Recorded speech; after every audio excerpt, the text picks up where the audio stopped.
नमस्कार। आज हम एक ऐसी कहानी की गहराई में उतरने वाले हैं जो सदियों पुरानी तो है, पर जिसका संदेश आज के जमाने में शायद सबसे ज्यादा जरूरी है। ये एक ऐसी कहानी है जो हमें सिखाती है कि हमारी सबसे बड़ी ताकत कहीं बाहर नहीं, बल्कि हमारे ही अंदर छिपी हुई है। बस उसे खोजने की देर है।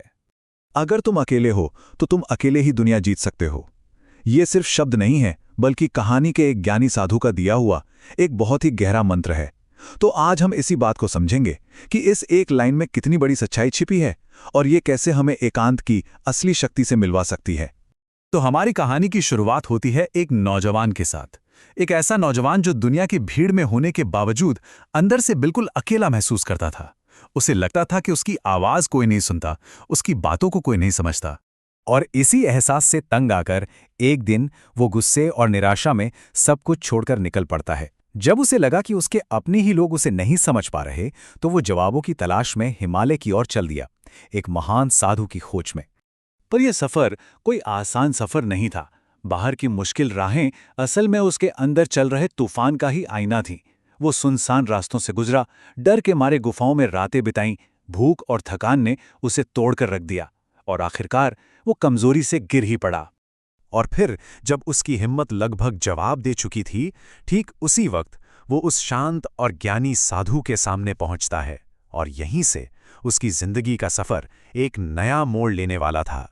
साधु को देखते ही जैसे उसकी सारी हताशा बाहर आ गई। वो उनके पैरों में गिर पड़ा, गिड़गिड़ाने लगा और कहने लगा कि वो दुनिया में बिल्कुल अकेला है और उसे जवाब चाहिए अभी, इसी वक्त। उसकी आंखों में एक अजीब सी बेबसी थी, लेकिन साथ ही एक आखिरी उम्मीद भी थी।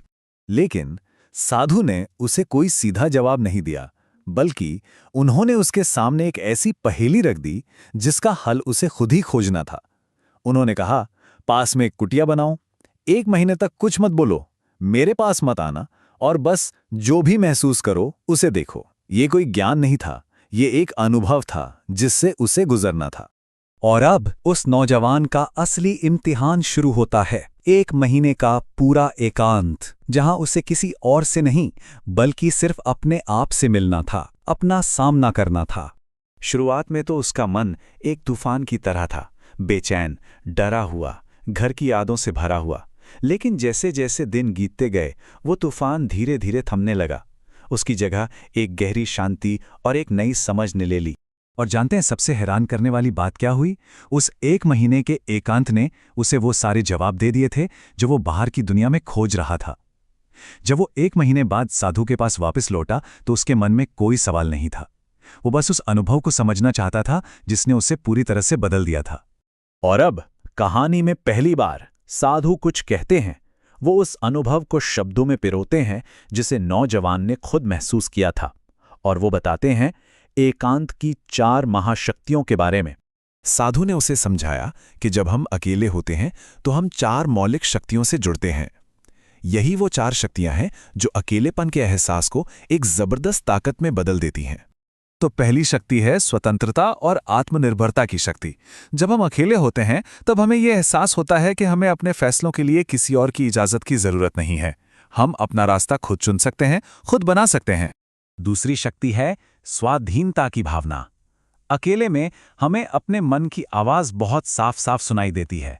हम ये समझ पाते हैं कि हमारे लिए असल में क्या सही है, और फिर हम अपनी जिंदगी को एक मकसद के साथ एक नई दिशा दे पाते हैं।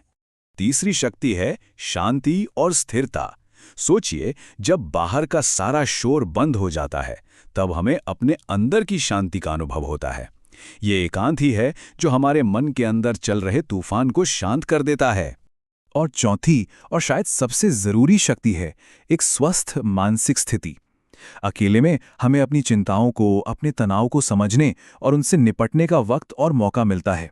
इससे हमारा मन पहले से कहीं ज्यादा मजबूत और स्वस्थ बनता है।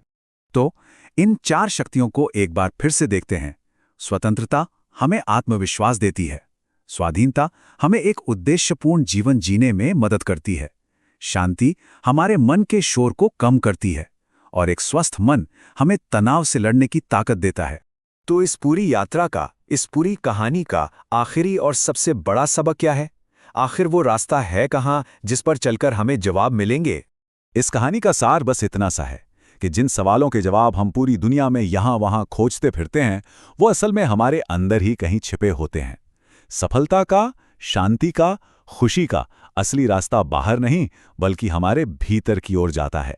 तो ये एक सवाल है जो हम सबको अपने आप से पूछना चाहिए। आखिरी बार हमने सच्चे एकांत को कब अपनाया था? ये कहानी हमें याद दिलाती है कि कभी-कभी जिंदगी का सबसे जरूरी सफर अकेले ही तय करना पड़ता है।